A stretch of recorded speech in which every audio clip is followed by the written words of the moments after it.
നടി ആക്രമിക്കപ്പെട്ട കേസിൽ ഗൂഢാലോചനയുമായി ബന്ധപ്പെട്ട് നടൻ ദിലീപ് നൽകിയ മൊഴിയുടെ അടിസ്ഥാനത്തിൽ മുഖ്യപ്രതി സുനിൽകുമാർ എന്ന പൾസർ സുനിയെ വീണ്ടും അന്വേഷണ സംഘം ചോദ്യം ചെയ്യും.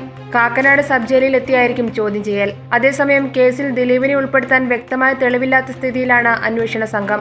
നടി ആക്രമിക്കപ്പെടുന്നതിന് ദിവസങ്ങൾക്ക് മുൻപ് ദിലീപും പൾസർ സുനിയും ഒരേ ടവർ ലൊക്കേഷനിൽ ഉണ്ടായിരുന്നു എന്നത് മാത്രമാണ് ദിലീപിനെതിരായ തെളിവായി പോലീസിന് മുന്നിലുള്ളത്. ടവർ ലൊക്കേഷനിൽ ഇരുവരും എത്തിയത് എങ്ങനെയാണെന്ന് പോലീസ് അന്വേഷിക്കുന്നുണ്ട്. ഇരുവരും തമ്മിൽ ഫോൺ സംഭാഷണം ഉണ്ടായോ എന്നും പരിശോധിച്ചിരുന്നു. 1 വർഷത്തിനുള്ളിൽ ദിലീപിന് ഇത്തരമൊരു വ്യക്തിയുമായി യാതൊരു ബന്ധവും ഉണ്ടായിട്ടില്ലെന്നും പോലീസ് കണ്ടെത്തി. 1 മാസം മുൻപാണ് ഇരുവരുടെയും mobile tower location Kochi MG റോഡിലുള്ള ഒരു സ്ഥലത്തെത്തിയത്. തന്റെ പ്രതിച്ഛായ തകർക്കാൻ മനഃപൂർവ്വം ഗൂഢാലോചന നടക്കുന്നതായും മൊബൈൽ ടവർ ലൊക്കേഷനിൽ എത്തിയതും ഇതിന്റെ ഭാഗമെന്നും ദിലീപ് സംശയം പ്രകടിപ്പിച്ചു. പൾസറുമായി ഒരു ബന്ധവുമില്ലെന്നും അയാളെ കണ്ടിട്ടില്ലെന്നുമുള്ള ആദ്യ നിലപാടിൽ തന്നെയാണ് ദിലീപ് ഉറച്ചു നിൽക്കുന്നത്.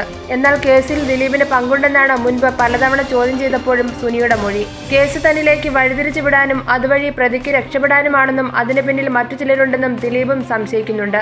താനും നടിയുമായുള്ള അഭിപ്രായ ഭിന്നത മുതലെടുത്ത് തന്നെ സിനിമയിൽ നിന്ന് പുറത്താക്കാനും അതുവഴി വ്യക്തിവിരോധം തീർക്കാനുമാണ് ഇവരുടെ ശ്രമമെന്നാണ് ദിലീപിന്റെ വിശ്വാസം. ഇക്കാര്യത്തിൽ സംശയമുള്ളവരെ കുറിച്ചുള്ള വിവരം ദിലീപ് പോലീസിന് നൽകിയിട്ടുണ്ടെന്നാണ് സൂചന. For latest news, like, share it and subscribe to Star Sun news.